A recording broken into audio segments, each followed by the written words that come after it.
Hanys i Hilda, czyli randka po śląsku, napisała Renia.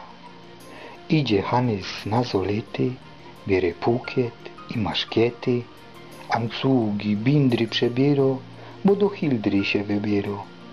Brylantyną kudły natar, spociął przy tym się jak tatar. Oblekł się czorne szczewiki, zapiął westa na knefliki. Drugą chciał jechać na kole, myśli, bliżej je bez pole.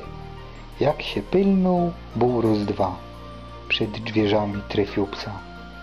Pies na niego, on się zwyrtnął, wywalił się, przekopyrtnął, że giczale nie połomał, bez tocołki pukiet złomał.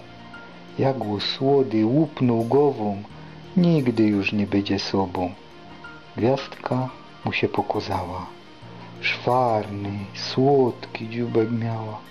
Hanuś beblo, Jerzek w niebie, Hildzie daleko do ciebie.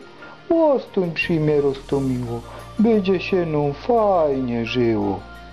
Na to Hilda się wkurzyła, po kicholu go zdzieliła.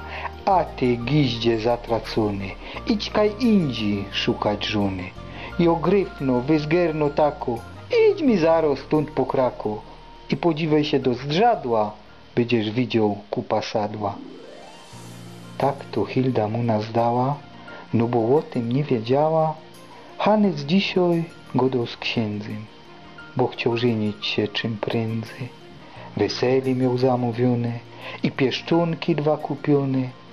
Kej się Hilda rozciepała, to starą panną stała.